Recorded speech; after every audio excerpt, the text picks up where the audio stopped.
Class 10th NCERT pair of linear equations in two variables part 5। हम लोग part first, second, third और fourth में हम लोगों ने इसके अदर्स मेथड पढ़ चुके हैं। ग्राफिकल मेथड, सब्स्टिट्यूशन मेथड और आपका एलिमिनेशन मेथड। एक फोर्थ मेथड है आपका क्रॉस मल्टीप्लीकेशन मेथड। अब इस मेथड में क्या, अगर दो लीनियर इक्वेशन है टू वेरिएबल्स के, तो अगर हम ले लें आपका a1x plus b1y plus c1 is equal to 0 और a2x plus b2y plus c2 is equal to 0। ये आपका इक्वेशन फर्स्ट और आपका इक्वेशन सेकेंड। हमारा क्या है, लीनियर इक्वेशन और पेयर ऑफ लीनियर इक्वेशन है। हम क्या करेंगे, इस क्रॉस मल्टीप्लिकेशन मेथड में क्या करते हैं, अगर एक टर्म्स को हम इलिमिनेट कर दें, एक टर्म्स को क्या करेंगे, इलिमिनेट करते हैं। तो अभी क्या, इसको इलिमिनेट करके हम x और y की वैल्यू जो है a1 जो भी कोफिशिएंट इसका a1, a2, b1, b2 और c1, c2 कोफिशिएंट के टर्म्स में x और y की वैल्यू यहाँ पे डिफाइन करते हैं। अगर हम यहाँ पे क्या करें, यहाँ पे कोफिशिएंट क्या a1 है, यहाँ पे कोफिशिएंट a2। अगर हम a2 का मल्टीप्लीकेशन कर दें इक्वेशन फर्स्ट में और a1 का मल्टीप्लीकेशन कर दें इक्वेशन सेकेंड में, तो दोनों कोफिशिएंट क्या हो जाएंगे, सेम हो जाएंगे। अभी यहाँ पे लिखेंगे multiplication bye a2 in equation first and a1 in equation second. हम क्या करेंगे, a2 का मल्टीप्लीकेशन यहाँ कर देंगे और a1 का यहाँ पे कर देंगे। अगर a2 का यहाँ पे कर देंगे तो पूरे इक्वेशन में हो जाएगा, तो यहाँ पे a2 कर दें और यहाँ पे कर दें, पूरे इक्वेशन में हो जाएगा, तो क्या हो जाएगा, a1 हो जाएगा। क्योंकि यहाँ पे इज इक्वल के इधर भी होगा मल्टीप्लीकेशन, इधर भी होगा, तो वैल्यू में कोई चेंजेस नहीं होगा। अब नेक्स्ट इक्वेशन क्या बन जाएगा, यहाँ पे हो जाएगा आपका a1 a2x plus b1 a2y plus c1 a2 is equal to 0। और नेक्स्ट यहाँ पे क्या बन जाएगा, यहाँ भी आपका हो जाएगा a1 a2x plus a1 b2y plus a1 c2 is equal to 0। अब यहाँ पे क्या करेंगे, अगर हम यहाँ पे सब्ट्रैक्ट कर दें, यहाँ पे आप मान लीजिए आपका इक्वेशन फर्स्ट था और इक्वेशन सेकेंड है, subtract equation second from equation first. अगर यहाँ पे हम सब्ट्रैक्ट करते हैं तो क्या फाइंड होगा, सब्ट्रैक्ट करेंगे तो यहाँ पे पॉजिटिव टर्म्स है तो नेगेटिव हो जाएगा, ये पॉजिटिव है तो नेगेटिव, और ये आपका ए भी नेगेटिव हो जाएगा। एक टर्म्स हमारा कैंसिल हो जाएगा क्योंकि दोनों कोफिशिएंट क्या है एक्स के, सेम है, a1 a2, ये हमारा टर्म्स कैंसिल हो जाएगा। अब यहाँ पे क्या बचेगा, यहाँ पे टर्म्स माइनस यहाँ प्लस है, तो यहाँ पे क्या होगा, अगर हम y कॉमन ले लें तो क्या मिलेगा, आपका मिलेगा b1 a2 minus a1 b2। अब यहाँ पे क्या मिलेगा, यहाँ पे आपका मिलेगा plus c1 a2 minus a1 c2 is equal to 0। अब इस टर्म्स को हम और सिंप्लीफाई करें तो क्या हो जाएगा, यहाँ पे अगर सिंप्लीफाई करें तो क्या हो जाएगा, अगर इस टर्म्स को इक्वल के उधर ले जाएंगे तो क्या हो जाएगा, ए हो जाएगा आपका, ए जो माइनस है प्लस हो जाएगा, तो आपका हो जाएगा a1, आपका हो जाएगा a1 c2 माइनस c1 आपका c1 a2, a1 c2 minus a1 c2 positive हो जाएगा और ये क्या हो जाएगा, c1 a2 निगेटिव हो जाएगा। ठीक है, अब इधर अगर कर लें तो क्या हो जाएगा, इधर हो जाएगा आपका इसमें से अगर माइनस टर्म्स कॉमन लें तो क्या हो जाएगा, a1 b2 minus a2 b1 y equal to a हो जाएगा। ठीक, अगर यहाँ पे हम y इक्वल टू लिखें तो क्या हो जाएगा, अगर यहाँ पे भी अगर हम माइनस टर्म्स कॉमन लेते हैं, अभी क्या है a1 c2 minus c1 a2, अगर इसमें से माइनस टर्म्स कॉमन लेते हैं तो क्या हो जाएगा, यहाँ पे इस तरह लिख सकते हैं, माइनस टर्म्स कॉमन लेके क्या लिख देंगे, तो हमारा माइनस हो जाएगा प्लस हो जाएगा, तो प्लस हो जाएगा तो ऐसे लिख सकते हैं c1 a2 और माइनस a1 c2। और ये क्या, ए टर्म्स क्या हो जाएगा, जब y इक्वल हो जाएगा तो a डिवाइड बाई यहाँ आ जाएगा, तो यहाँ पे क्या हो जाएगा minus a1 b2 minus a2 b1। अभी क्या, माइनस टर्म्स कैंसिल हो जाएगा, ये माइनस टर्म्स कैंसिल हो जाएगा, तो हमारा y इक्वल टू क्या फाउंड हो गया, y इक्वल टू हो गया c1 a2 minus C2 A1 divide by A1 B2 minus A2 B1। हमें यहाँ पे y की वैल्यू फाइंड हो गई। हमें यहाँ पे y की वैल्यू फाइंड हो गई। अब हम y के अगर वैल्यू को y के वैल्यू को किसी भी इक्वेशन में अगर हम पुट कर दें तो हमें x की वैल्यू डिफाइन हो जाती है। तभी हम y की वैल्यू को किसी एक इक्वेशन में डिफाइन करेंगे। अब put the value of y C1 A2 minus C2 A1 divide by A1 B2 minus A2 B1 in equation first. Equation first क्या हमारा है? A1x plus B1y। y की वैल्यू मैं यहाँ पे पुट कर दूंगा। y की वैल्यू क्या है? C1 A2 minus C2 A1 divided by A1 B2 minus A2 B1 plus C1 is equal to 0। यहाँ पे मैंने y की वैल्यू यहाँ पे पुट कर दिया। अब नेक्स्ट में और इसको सिंप्लीफाई कर दें तो क्या हो जाएगा? इसको हो जाएगा A1x, अब क्या हो जाएगा प्लस B1 का मल्टीप्लिकेशन कर दें तो क्या हो जाएगा? B1 C1 A2 minus B1 C2 A1 और डिवाइडेड बाई आपका है A1 B2 minus A2 B1 plus C1 equal to 0। अगर यहाँ पे A1x इक्वल टू क्या लिख सकते हैं? A1x इक्वल टू ये दोनों के टर्म्स क्या हो जाएंगे? राइट साइड चले जाएंगे तो निगेटिव हो जाएंगे, तो A भी निगेटिव हो जाएगा तो क्या हो जाएगा? Minus C1। और A भी निगेटिव हो जाएगा तो क्या हो जाएगा? A तो निगेटिव हो जाएगा, A पॉजिटिव हो जाएगा। तो अब वहां जाएगा, वहां उधर जाएगा तो क्या हो जाएगा? यहाँ पे लिख सकते हैं ऐसे करके माइनस आपका ये हो जाएगा ब्रैकेट में B1 C1 A2 minus B1 C2 A1 divided by A1 B2 minus A2 B1। अब यहाँ क्या? अब इसका जो हम मल्टीप्लीकेशन कर देंगे C1 में, तो C1 मल्टीप्लीकेशन कर देंगे तो क्या हो जाएगा? नेक्स्ट टाइम क्या हो जाएगा? इसमें मल्टीप्लीकेशन होगा तो माइनस हो जाएगा। अब इक्वल टू होगा माइनस C1 A1 B2। अब यहाँ पे हो जाएगा प्लस हो जाएगा प्लस C1 A2 B1। अब यहाँ पे क्या है? माइनस है, minus B1 C1 A2।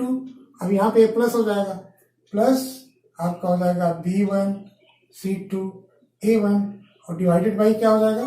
Divided by आपका हो जाएगा A1 B2 minus A2 B1। ठीक है, अब इक्वल टू हो गया। अब यहाँ पे देखिए C1 A2 B1 यहाँ पॉजिटिव है, यहाँ पे B1 C1 A2 निगेटिव है। सेम टर्म से भी है, सेम टर्म से भी है, तो क्या हो जाएगा? A2 B1 C1 A2 B1 C1। तो ये मल्टीप्लिकेशन के रूप में क्या हो जाएगा? कैंसिल हो जाएगा। अब कैंसिल हो जाएगा तो हमारे पास क्या बचा? अब यहाँ पे लिख सकते हैं A1x इज इक्वल टू क्या बचा आपका? देखिए यहाँ पे अभी बचा A वाला टर्म्स और A वाला टर्म्स। इस वाले टर्म्स में ध्यान से देखें तो A1 इसमें भी है, A1 इसमें भी है। तो A1 हम क्या कर सकते हैं? कॉमन कर सकते हैं। तो A1 कॉमन लिखा, क्या लिखा? अब B1 C2 यहाँ पे लिख सकते हैं B1 C2 और माइनस टर्म्स क्या बचा? C1 B2 अब क्या B1 C2 और इसको ऐसे भी लिख सकते हैं B1 C2 और इसको लिख सकते हैं B2 C1 B1 C2 B2 C1 और डिवाइडेड बाई क्या था? डिवाइडेड बाई था A1 B2 minus A2 B1। अब ये A1 x is equal to A1 multiply by आपका A टर्म्स है, तो x इज इक्वल टू क्या हो जाएगा? x इज इक्वल टू हमारा A1 से A1 डिवाइडेड हो जाएगा, तो क्या हो जाएगा? A1 divided by A1 into terms क्या हो जाएगा? B1 C2 minus B2 C1 divided by A1 B2 minus A2 B1। अब यहाँ पे एक टर्म्स कैंसिल हो जाएगा, तो x इक्वल टू क्या हो जाएगा? x इक्वल टू आपका ये बन गया B1 C2 minus B2 C1 divided by A1 B2 minus A2 B1। अब नेक्स्ट में आते हैं, यहाँ x इक्वल टू क्या हो गया? x की जो हमारी वैल्यू फाइंड हुई किसके टर्म्स में? कोफिशिएंट के टर्म्स में क्या फाइंड हुई? B1 C2 minus B2 C1 divided by A1 B2 minus A2 B1। यहाँ से हमने ले लिया। और y की वैल्यू क्या थी हमारी? C1 A2 minus C2 A1 divided by A1 B2 minus A2 B1। अगर हम इसको और डिफाइन करें तो इसको हम इस फॉर्म में भी राइट कर सकते हैं। क्या कर लें? x ले ले, यहाँ पे y ले ले और यहाँ पे 1 ले ले। ठीक है, अगर x डिवाइडेड बाई क्या लिख दें हम? x डिवाइडेड बाई आपका B1C2 माइनस B2C1 और y डिवाइडेड बाई आपका हो जा y divided by C1A2 minus C2A1 और आपका 1 डिवाइडेड बाई आपका हो जा A1 B2 minus A2 B1। अगर x पे अगर रेशियो बनाया जाए x इक्वल टू,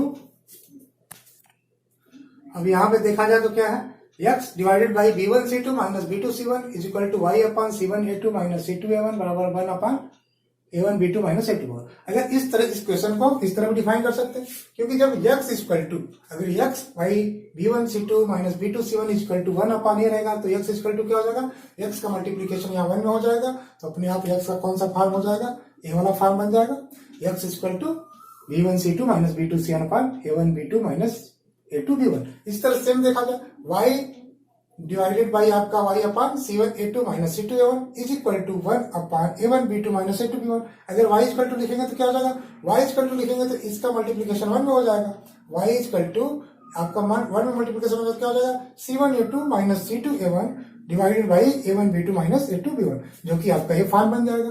तो x और y को हम इस तरह भी डिफाइन कर सकते हैं। अगर हम x और y को अगर इस तरह लिख दें सेम, अगर यहाँ पे क्या है इस तरह, हम यहाँ पे करते हैं x और यहाँ पे करते हैं y।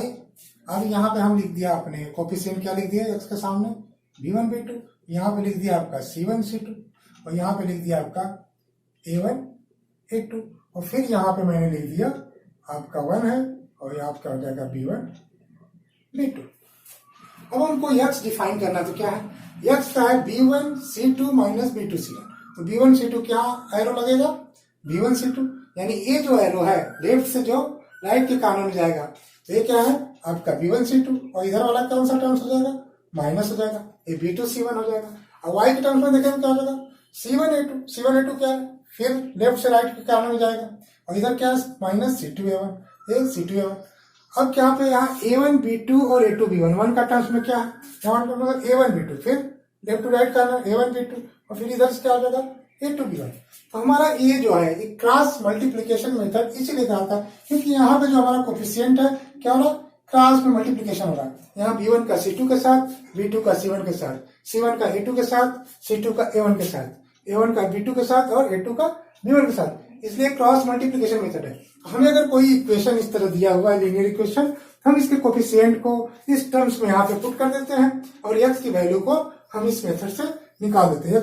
x इक्वल टू क्या हो जाएगा, यहाँ पे x इक्वल टू जब लिखेंगे x इक्वल टू क्या लिखेंगे B1 C2, x equal to लिखेंगे B1 C2, फिर यहाँ माइनस टर्म क्या हो जाएगा B2 C1 और डिवाइडेड बाई क्या हो जाएगा A1 B2 minus A2 B1, आपका x का बन गया। देखिए x की अब यहाँ पे क्रॉस मल्टीप्लिकेशन से हमको x की वैल्यू यहाँ से मिल गई और यही वैल्यू हमने यहाँ पे प्रूफ भी किया था इक्वेशन को सॉल्व करके, B1 C2 minus B2 C1 divide by A1 B2 minus A2 B1। तो यहाँ पे क्रॉस मल्टीप्लिकेशन से हमको वैल्यू मिल गई। अब y की वैल्यू लाएंगे तो क्या हो जाएगा, y इक्वल टू क्या हो जाएगा, y क्या है, y यहाँ पे लिख लीजिए बीच में, y इक्वल टू क्या है C1A2 क्या हो जाएगा C1A2 माइनस क्या हो जाएगा C2A1 और डिवाइडेड बाई फिर A1 B2 minus A2 B1, A1 B2 minus A2 B1। हमें यहाँ पे क्या है y की वैल्यू मिल गई। अब इस मेथड को हम बोलते हैं क्रॉस मल्टीप्लिकेशन मेथड, क्योंकि यहाँ पे जितने भी कोफिशिएंट के टर्म्स है हम क्रॉस मल्टीप्लाई करते हैं। देखिए B1 का C2, B2 का C1, C1 का A2, C2 का A2, A1 का B2 और A2 का B1, इसलिए इसको बोलते हैं क्रॉस मल्टीप्लिकेशन। ठीक है, नेक्स्ट आते हैं। अब यहाँ x is equal to B1 C2 minus B2 C1 divided by A1 B2 minus A2 B1। अब x इज इक्वल टू 0 कब होगा, 0 तभी होगा जब आपका ऊपर का जो न्यूमरेटर वाला टर्म से 0 हो जाए, यानी x is equal to 0 when B1 C2 minus B2 C1 equal to 0 हो जाए। अगर ऊपर वाला टर्म्स अगर 0 हो जाएगा तो 0 में किसी भी नंबर से अगर डिवाइड करते हैं तो 0 आता है। तो अगर ये 0 हो जाएगा तो क्या हो जाएगा B1 C2 minus B2 C1 equal to 0, तो B1C2 इक्वल टू क्या हो जाएगा, B2C1। इसको लिख सकते हैं B1 by B2 equal to C1 by C2। अगर किसी लीनियर इक्वेशन में जो y का कोफिशिएंट है, ठीक है ना, जो y के दोनों कोफिशिएंट है B1 B2, उनका रेशियो और जो कांस्टेंट टर्म का रेशियो C1 C2 का, अगर दोनों इक्वल हो जाए तो ऐसे इक्वेशन में x की जो वैल्यू होगी क्या हो जाएगी, 0 हो जाएगी। x की वैल्यू क्या हो जाएगी, हमारी 0 हो जाएगी। नेक्स्ट इसी तरह अगर हम बात करते हैं y वाले में, y में वैल्यू y की 0 कब होगी, y की वैल्यू 0 तभी होगी जब when C1A2 minus C2A1 equal to 0।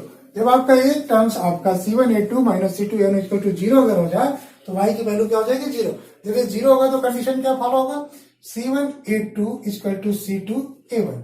आपका एक कंडीशन बनेगा तो C1 by C2 equal to A1 by A2। तो जब A1 by A2 is equal to C1 by C2, इसका मीन्स x के जो कोफिशिएंट है, जो दोनों लीनियर इक्वेशन के जो टू वेरिएबल्स में आपका जो x का कोफिशिएंट है, यानी यहाँ पे A1x और A2x, यानी x के जो दोनों कोफिशिएंट है A1 बाई A2 का जो रेशियो है, इस कांस्टेंट टर्म के रेशियो के इक्वल अगर हो जाए तो उस कंडीशन में y की वैल्यू क्या होगी, 0 होगी। यानी x की वैल्यू 0 तब होगी जब y के दोनों कोफिशिएंट का रेशियो कांस्टेंट टर्म का रेशियो इक्वल हो जाए, और x की वैल्यू 0 तब होगी जब आपका x टर्म का कोफिशिएंट की जो रेशियो है और कांस्टेंट टर्म का जो रेशियो है वो इक्वल हो जाए। नेक्स्ट केस देखते हैं। अब यहाँ पे क्या, हमने ऊपर की वैल्यू को 0 कर दिया, अगर नीचे का वैल्यू 0 हो जाए तो क्या हो जाएगा, नीचे की वैल्यू अगर 0 हो जाए तो किसी भी नंबर्स में अगर 0 से हम डिवाइड करते हैं तो क्या होता है, वो अनडिफाइंड है, उसको हम डिफाइन नहीं कर पाते। तो अगर A1 minus B2 minus A2 B1 क्या होना चाहिए, यानी कि x की अगर वैल्यू और यहाँ y की वैल्यू डिफाइंड तभी होगी जब A1 B2 minus A2 B1 not equal to 0। A1 B2 minus A2 B1, ये आपकी डिफाइंड वैल्यू तभी आएगी जब आपका A1 B2 minus A2 B1 not equal to 0, ठीक है ना। तो यूनिक सोल्यूशन के लिए आपकी जो डिफाइंड वैल्यू होगी, मींस यूनिक सोल्यूशन तभी आएगा जब A1 B2 minus A2 B1 is not equal to 0। अगर इज नॉट इक्वल टू 0 होगा तो क्या हो जाएगा, A1 B2 is not equal to A2 B1। तो यहाँ पे रेशियो क्या बनेगा, A1 by A2 not equal to B1 by B2, ठीक है। If the A1 by A2 is not equal to B1 by B2, it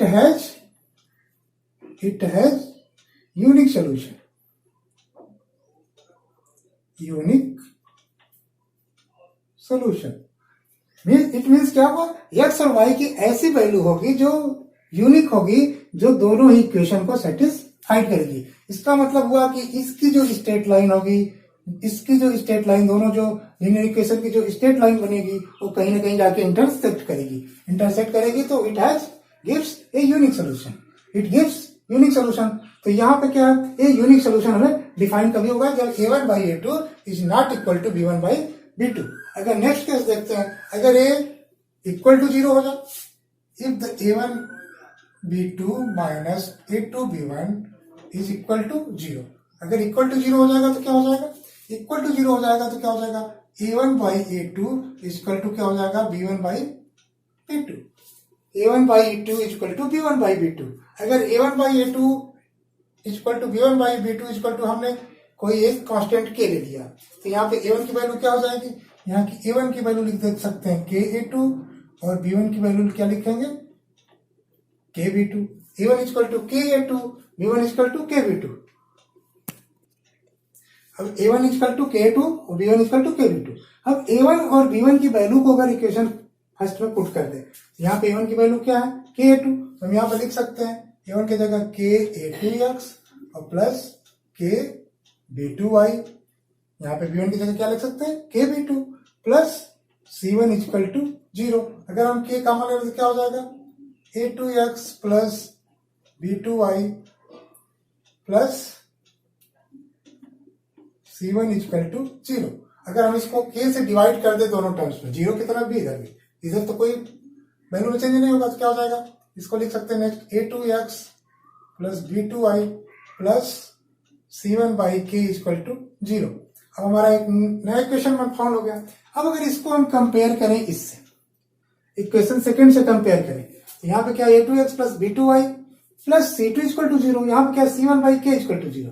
अगर ये दोनों इक्वल है तो क्या हो जाएगा c1 by k equal to क्या हो जाएगा c2, क्योंकि c1 बाई k के ही प्लेस पे क्या है c2 है, तो c1 by k equal to c2 क्या हो जाएगा c1 by c2 equal to k। यहाँ भी c1 by c2 equal to k, यहाँ पे क्या था a1 by a2 equal to b1 by b2 equal to k। तो अब यहाँ पे क्या लिख सकते हैं, इसको नेक्स्ट में लिख सकते हैं a1 by a2 equal to b1 by b2 equal to c1 by c2। अगर ऐसे केस आ जाए जिसमें कि तीनों रेशियो सेम हो जाए, तो ऐसे में क्या होगा, ए लाइन कोइंसाइड करेगी, और कोइंसाइड में क्या होगा, इट हैज मोर सॉल्यूशंस, यानी इसके पास मेनी सॉल्यूशंस है, ठीक है ना, जो दोनों इक्वेशन को क्या करेंगे, सेटिस्फाइड करेंगे। तो इस केस में दोनों मेनी सॉल्यूशंस है। अगर यहाँ पे c1 by c2 not equal to k हो, नॉट इक्वल टू k का मतलब ए आपका सेकेंड कंडीशन बना a1 बाई a2 बराबर equal to b1 by b2 but not equal to c1 by c2। यहाँ पे जब c1 by c2 is not equal to k होगा तब क्या होगा, a it has no solution. तो इस केस में क्या हो जाएगा, मेनी सॉल्यूशन, और इस केस में क्या होगा, नो सॉल्यूशन, ठीक है। जब a1 by a2 equal to b1 by b2 but not equal to c1 by c2, but not equal to c1 by c2, so it has no solution, but a1 by a2 is equal to b1 by b2 is equal to c1 by c2, all the ratio are same, it has many or more solutions, okay।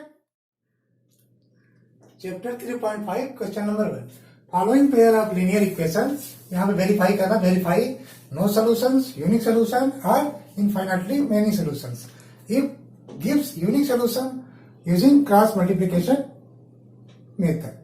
हमें क्या है, यहाँ पे जो questions दिया है पहले इसको चेक करना है कि ये नो सॉल्यूशंस है कि यूनिक सॉल्यूशंस है या मेनी सॉल्यूशंस है। अगर ये यूनिक सॉल्यूशंस मिलता है तो इसको हम क्रॉस मल्टीप्लिकेशन मेथड से सॉल्व करेंगे। अभी यहाँ पे हम चेक करेंगे, यहाँ पे क्या चेक करेंगे, इसके कोफिशिएंट को चेक करेंगे। यहाँ पे इक्वेशन क्या है, x minus 3y minus 3 equal to 0। यहाँ पे a1 इक्वल टू क्या, a1 इक्वल टू 1 है, b1 इक्वल टू माइनस 3 है और c1 इक्वल टू क्या है माइनस 3। a1 इसका कोफिशिएंट है x का, यहाँ पे y का कोफिशिएंट माइनस 3, b1 और कांस्टेंट टर्म जो c1 equal to minus 3। Second equation में देखेंगे तो a2 इक्वल टू क्या हो जाएगा, a2 इक्वल टू 3 है, b2 इक्वल टू माइनस 9 है और c2 इक्वल टू आपका माइनस 2 है। अब यहाँ पे हम चेक करेंगे a1 by a2, a1 by a2 equal to क्या हो जाएगा, a1 by a2 equal to हो जाएगा 1/3। अब यहाँ पे हम b1 बाई b2 भी चेक करेंगे, b1 by b2 equal to क्या हो जाएगा, माइनस 3/-9, तो माइनस 3/-9, इसको सिंप्लीफाई करेंगे तो ये भी क्या हो जाएगा 1/3। अब यहाँ c1 बाई c2 चेक करेंगे, c1 by c2 equal to हो जाएगा माइनस 3/-2, सिंप्लीफाई करेंगे तो क्या हो जाएगा 3/2। अब यहाँ पे हम कंपेयर करेंगे, a1 by a2 is equal to b1 by b2 but not equal to c1 by c2। यहाँ पे कंडीशन क्या बना, यहाँ पे कंडीशन है a1 by a2 equal to b1 by b2 but not equal to c1 by c2। अभी हमने क्या देखा था, a1 by a2 is equal to b1 by b2 but not equal to c1 by c2, तो it has no solution, it has no solution. तो यहाँ पे क्या होगा, हमारे यहाँ पे कोई सॉल्यूशन फाइंड नहीं होगा, ठीक है। तो यहाँ पे जब कोई सॉल्यूशन फाइंड नहीं होगा तो इसको हम सॉल्व करने की जरूरत नहीं है, तो यहाँ पे नो सॉल्यूशन हो गया। सेकंड चेक करते हैं, chapter 3.5 question number 1 part second. क्या है question, 2x plus y is equal to 5, 3x plus 2y is equal to 8। इसको अगर हम सिंप्लीफाई लिखें तो क्या हो जाएगा, 2x plus y minus 5 is equal to 0 और यहाँ पे हो जाएगा 3x plus 2y minus 8 is equal to 0। अब यहाँ पे हम कंपेयर करें, a1 बाई a2 क्या हो जाएगा, a1 by a2 equal to क्या हो जाएगा 2/3, यहाँ पे क्या हो जाएगा 2/3। b1 by b2 equal to क्या हो जाएगा, b1 बाई इक्वल टू हो जाएगा 1/2, यहाँ पे 1/2। अब आगे फर्दर चेक करने की जरूरत नहीं, यहाँ पे क्या है a1 by a2 not equal to b1 by not equal to B1 by B2। यहाँ पे A1 by A2 not equal to B1 by B2, तो इट हैज यूनिक सोल्यूशन। अब यहाँ पे यूनिक सोल्यूशन है, तो अगर यूनिक सोल्यूशन है तो इसको हम किससे सॉल्व करेंगे? क्रॉस मल्टीप्लीकेशन मेथड से। क्रॉस मल्टीप्लीकेशन मेथड क्या है? अब यहाँ पे मैं इसको राइट करता हूं। यहाँ पे है आपका x, यहाँ पे y, यहाँ पे 1। यहाँ पे लिखते हैं हम B1 B2, यहाँ हो जाएगा C1 C2, यहाँ हो जाएगा आपका A1 A2, फिर यहाँ हो जाएगा B1 B2। पहले इस फॉर्म में हम इसको लिख लेते हैं। इस फॉर्म में लिखेंगे, क्या करेंगे? पहले इसका मल्टीप्लीकेशन, फिर इसका मल्टीप्लीकेशन, इसका और इसका, और यहाँ पे क्रॉस और यहाँ पे क्रॉस। अब यहाँ पे क्या हो जाएगा? अब x इक्वल टू क्या हो जाएगा? x इक्वल टू होता है B1 C2। यहाँ पे B1 क्या है? यहाँ पे B1 है आपका 1, तो 1 इंटू C2। C2 क्या है? -8 है, तो 1 मल्टीप्लाई बाई -8, फिर माइनस है B2 C1। यहाँ पे B2 क्या है? 2 है, और C1 -5। तो यहाँ 2 और -5 का जब मल्टीप्लीकेशन है तो -10, और जब यहाँ माइनस ऑलरेडी लगा हो तो क्या हो जाएगा? ये +10 हो जाएगा। और यहाँ पे क्या लिख देंगे? यहाँ पे लिख सकते हैं -8। अब डिवाइडेड बाई क्या है? A1 B2। A1 B2 क्या है? A1 आपका 2 है, B2 आपका 2 है, तो हो जाएगा 4 माइनस आपका A2 B1 A2। यहाँ पे क्या जाएगा? x इक्वल टू क्या जाएगा? +10 -8। इसको लिख सकते हैं 2/1 इक्वल टू क्या हो जाएगा? 2। x की वैल्यू क्या हो गई? 2। अब y की वैल्यू फाइंड करने के लिए क्या करेंगे?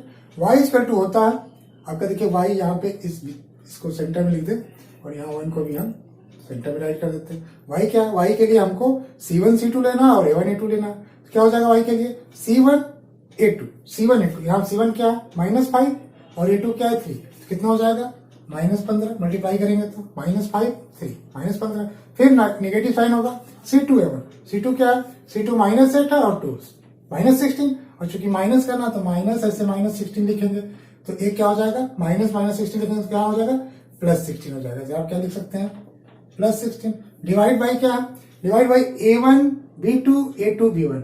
A1 B2 A2 B1 क्या होता है? कॉमन, चाहे x का हो या y का हो, नीचे का जो डिनोमिनेटर होता है क्या होता है? सेम होता है। तो A1 B2 minus A2 B1 क्या था? 4 -3 था, तो ये तो सेम रहेगा। अब यहाँ पे क्या हो जाएगा? +4 है, -51, 1/1 इक्वल टू क्या हो जाएगा? 1। यहाँ की x की वैल्यू क्या हो जाएगी? x इक्वल टू 2 और y इक्वल टू 1। अब इसको हम चाहें तो यहाँ पे चेक भी कर सकते हैं किसी इक्वेशन में रख के। x इक्वल टू 2 तो क्या हो जाएगा? 4, और +1 5 -5 इक्वल टू 0। इक्वेशन फर्स्ट को भी सेटिस्फाइड कर रहा है। यहाँ x इक्वल टू 2 रखेंगे तो यहाँ क्या होगा? 6। यहाँ पे क्या हो जाएगा? 2, तो 6 + 2 8, 8 - 8 इक्वल टू 0। यहाँ पे इक्वेशन सेकंड को भी सेटिस्फाइड कर रहा है। तो ये हमारा जो ये मेथड है क्या कहलाता है? Cross multiplication method. उसकी वैल्यू हमको इस तरफ डिफाइन करना है। नेक्स्ट थर्ड चलते हैं।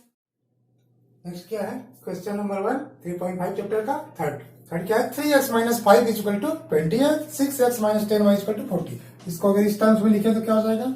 3x - 5y - 20 इक्वल टू 0, और 6x - 10y - 40 इक्वल टू 0।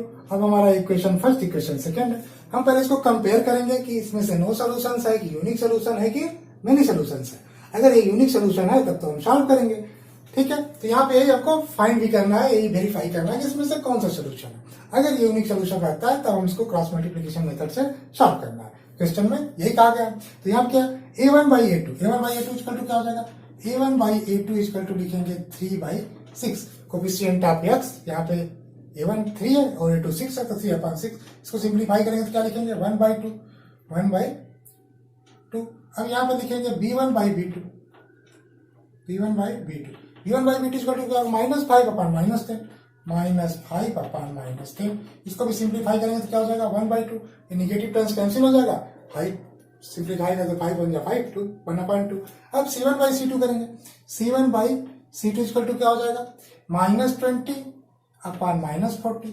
ये भी सिंप्लीफाई करेंगे तो क्या हो जाएगा? 1/2। अब यहाँ पे हम कंडीशन देखें तो क्या हो जाएगा? यहाँ पे कंडीशन मान रहा A1/A2 equal to B1/B2 equal to C1/C2। अगर ऐसे कंडीशन बन रहे हैं, अगर A1/A2 equal to B1/B2 equal to C1/C2, it has more solutions, means many solutions. ये किसमें आ जाएगा? Infinitely many solutions. ये मोर सॉल्यूशंस हो जाएगा, ठीक है। नेक्स्ट चलते हैं। अब यहाँ पे हम पार्ट 4 को लेते हैं। x minus 3y minus 7 is equal to 0, 3x minus 3y minus 15 is equal to 0। यहाँ भी पहले हम वेरीफाई करते हैं। यहाँ पे क्या a1 बाई a2 क्या हो जाएगा 1/3 हो जाएगा 1 3। अब यहाँ पे b1 बाई b2 क्या हो जाएगा b1 by b2 is equal to हो जाएगा -3/-3। ये क्या हो जाएगा 1। तो a1 by a2 is equal to not b1 by b2।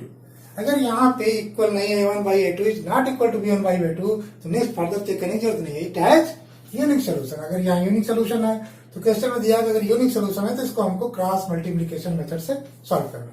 अब क्रॉस मल्टीप्लीकेशन मेथड क्या कहता है, x इक्वल टू क्या लिखते हैं, x इक्वल टू लिखेंगे b1c2 माइनस b2c1। तो b1c2 यहाँ b1 क्या है -3, यहाँ पे लिखेंगे -3 गुणे c2 क्या है -15, यहाँ -50 लिख देंगे। और माइनस क्या है b1c2। अब b2c1 क्या है -3, यहाँ पे फिर -3 लिखेंगे मल्टीप्लाई बाई c2 कितना -7, यहाँ पे -7 लिख देंगे c1। और डिवाइडेड बाई क्या है, डिवाइडेड बाई आपका a1 b2 क्या है 1 और b2 क्या है -3, यहाँ पे हो जाएगा -3 1 इंटू मल्टीप्लाई बाई -3 और माइनस आपका ये है तो 3 3 9 आपका क्या है a2b1 तो a2b1 3 3 9 या माइनस चिन्ह है तो यहाँ पे प्लस क्या हो जाएगा +9 हो जाएगा। अब इसको हम ऊपर का सॉल्व कर लें तो क्या हो जाएगा 15 3 +45 हो जाएगा, निगेटिव प्लस हो जाएगा, यहाँ पे निगेटिव प्लस हो जाएगा, प्लस फिर निगेटिव है तो क्या हो जाएगा माइनस हो जाएगा 45 माइनस 21 डिवाइड बाई 6 क्योंकि यहाँ पे 6 हो जाएगा। अब यहाँ पे क्या हो जाएगा 5 में से 1 4 और 2 24/6 x इक्वल टू क्या हो जाएगा 4। यहाँ x की वैल्यू क्या हो गई 4 फाइंड हो गई। अब हम यहाँ y इक्वल टू क्या करेंगे, y इक्वल टू लिखेंगे, क्या लिखेंगे अब यहीं पे कर लेते हैं। अब y इक्वल टू होगा y की क्या है, y के लिए a लेना है c1 c2 और a1 a2 लेना। तो c1 a2 पहले यहां से ऊपर से नीचे आएंगे c1 a2 फिर c2 a1। तो c1 a2 क्या है, c1 आपका है -7, a2 क्या है 3 है तो -7 3 कितना हो गया -21।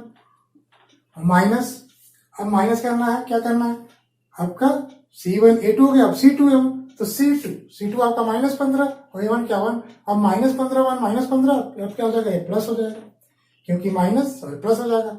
और डिवाइडेड बाई क्या होगा, डिवाइडेड बाई आपका a1 b2 और a2 b1 ऑलरेडी यहाँ पे निकला हुआ है, निकाले हुए लोग, तो यहाँ क्या 6 हो जाएगा।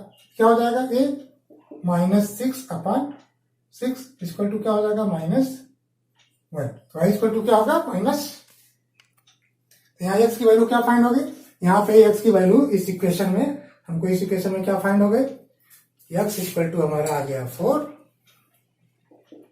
और y इक्वल टू -1। हमारा क्या बन गया आंसर। ठीक है नेक्स्ट चलते हैं chapter 3.5 question number 2। Find the value of a and b pair of linear equations have infinite number of solutions. यहाँ पे जो पेयर ऑफ लीनियर इक्वेशन है 2x + 3y = 7, a minus b into x plus a plus b into y is equal to 3a plus b minus 2। क्या है, ये क्या कर रहा है, एक इनफाइनाइट नंबर्स ऑफ सॉल्यूशंस है, पहले से गिवन है, ये गिवन है तो क्या होगा, इसका मतलब a1 by a2 equal to b1 by b2 equal to c1 by c2 होगा।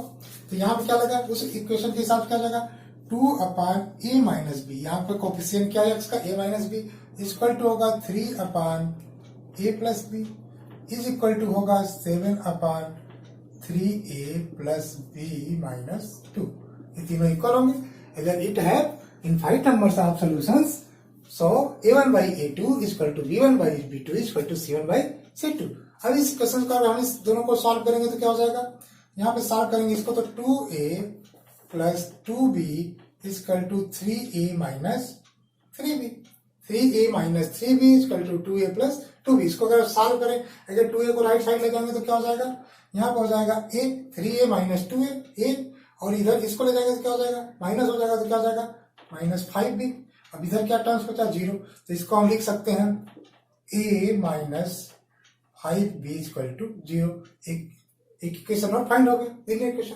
अब इसको इस दोनों को लेके सॉल्व करते हैं तो क्या हो जाएगा, इसका मल्टीप्लिकेशन इसमें इसका मल्टीप्लिकेशन इसमें कर दें तो यहाँ पे क्या हो जाएगा, इसको सॉल्व करेंगे तो क्या हो जाएगा 3 3 9 है, तो 9a plus 3b minus 6, 9a plus 3b minus 6 equal to क्या हो जाएगा 7a plus 7b, 7a plus 7b।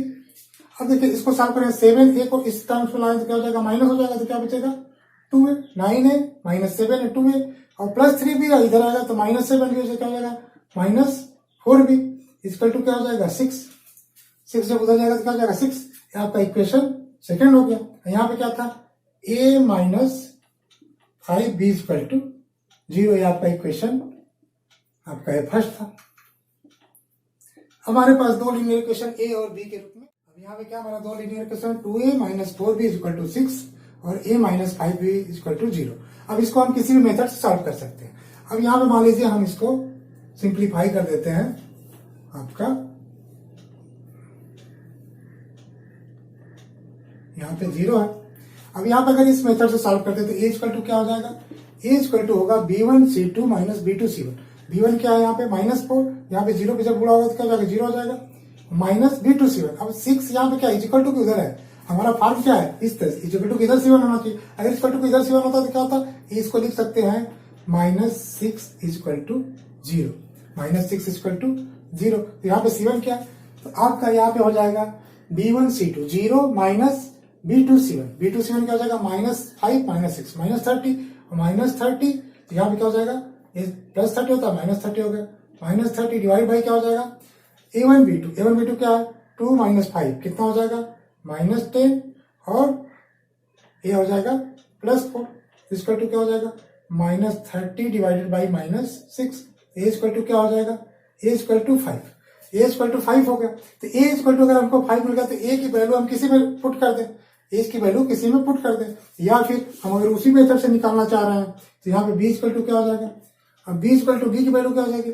जब b y की जगह पे है तो क्या हो जाएगा C1 कहाँ है आपका, C1 -6 है, A2 क्या है a तो -6 और C1 A2 minus C2 A1 तो C2 0 है, तो यहाँ पे आपका 0 टर्म्स हो गया, डिवाइडेड बाई क्या है -6, तो b क्या हो जाएगा -6 क्या हो जाएगा b इक्वल टू 1, यहाँ b की वैल्यू क्या होगी 1 और a की वैल्यू क्या होगी 5। हमारा यही फाइंड करना था, हमारा क्वेश्चन में क्या फाइंड करना था, find the value of a and b, तो a equal to 5 b equal to 1, हमारा क्या हो गया आंसर हो गया। Okay, chapter 3.5 question number 2 part second, find the value of k। यहाँ पे k के हमें वैल्यू फाइंड करना है। The pair of linear equation have no solution, जब इसके पास कोई सोल्यूशन नहीं है, कोई सोल्यूशन नहीं है तो उसके लिए क्या हमारा a1 by a2 equal to b1 by b2 not equal to c1 by c2। तो यहाँ पे हमारा कंडीशन क्या है, a1 by a2 equal to b1 by b2 but not equal to c1 by c2 if it has no solutions. तो यहाँ पे क्या होगा, तो 3/2k माइनस 1, यहाँ पे आ जाएगा a1 by a2 is equal to क्या होना चाहिए 1/k माइनस 1। अगर इट हैज नो सोल्यूशन तो a1 by a2 equal to b1 by b2। अब a1 by a2 equal to b1 by b2 तो कंडीशन क्या बना 3/2k minus 1 equal to 1/k minus 1। इसको मल्टीप्लाई कर दे तो क्या हो जाएगा 3k माइनस 3, इसके मल्टीप्लाई इसमें कर देंगे, इसका मल्टीप्लाई इक्वल टू क्या हो जाएगा 1 का जब मल्टीप्लाई होगा तो कोई चेंज नहीं होगा 2k माइनस 1। इसको हम सॉल्व करते हैं, 2k जब इधर आएगा तो क्या हो जाएगा 3k माइनस 2k। जब ये इक्वल साइन के लेफ्ट में आएगा तो क्या हो जाएगा, इसकी साइन क्या होगी प्लस है तो माइनस हो जाएगा, 3k माइनस आपका यहाँ पे इक्वल साइन है 3k माइनस 2k। अब -3 जब इक्वल साइन के राइट साइड में जाएगा सेंड करेंगे तो क्या हो जाएगा प्लस हो जाएगा, तो -1 प्लस 3 हो जाएगा। तो यहाँ पे क्या हो जाएगा k इक्वल टू क्या हो गया 2, तो यहाँ वैल्यू आपके की क्या फाइंड हो गई k इक्वल टू 2। तो यहाँ पे हमें क्या आंसर है, आंसर हमारा हो गया k इक्वल टू 2, हमको ये वैल्यू फाइंड करना। ओके, अब यहाँ पे chapter 3.5 question number 3, solve the pair of linear equation in 2 variables by cross multiplication method. Equation first क्या है 8x plus 5y equal to 9, 3x plus 2y equal to 4। हम इसको पहले a1x plus b1y plus c1 के form में लिख लेते हैं, तो इसको कैसे लिख सकते हैं, इसको लिख सकते हैं 8x plus 5y minus 9 is equal to 0, और नेक्स्ट में हम क्या लिख लेंगे 3x plus 2y minus 4 is equal to 0। हमको हमारे इस फॉर्म में भी आ गया। अब हमको x और y की वैल्यू फाइंड करना है क्रॉस मल्टीप्लिकेशन में। क्रॉस मल्टीप्लिकेशन मेथड का मैंने यहाँ पे फार्मूला चार्ट दिया हुआ। अब x इक्वल टू क्या हो जाएगा, x इक्वल टू हो जाएगा b1c2 B1C2 minus B2C1 divided by A1B2 minus A2B1। ठीक है, अब यहाँ पे फार्मूला में रख लेते हैं B1C2। यहाँ पे B1 क्या है?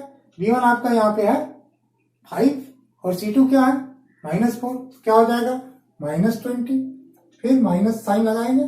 B2C1, B2 क्या है 290 -90 29 -80 और यहाँ पे माइनस साइन पहले से तो क्या हो जाएगा यहाँ पे प्लस हो जाएगा। अब डिवाइडेड बाई A1B2, A1 क्या है यहाँ पे 8 और B2 क्या है 2, 8 2 जा 16 तो 16। अब माइनस करेंगे 5 3 जा 15। अब यहाँ पे क्या हो जाएगा तो -2 डिवाइडेड बाई 1 इक्वल टू क्या हो जाएगा -2। हमारा x की वैल्यू क्या होगी -2। अब y की वैल्यू क्या फाइंड करेंगे, y इक्वल टू होता है आपका y इक्वल टू हो जाएगा क्या हो जाएगा C1A2 minus C2A1 divided by A1B2 minus A2B1। यहाँ पे वैल्यू रख लेंगे।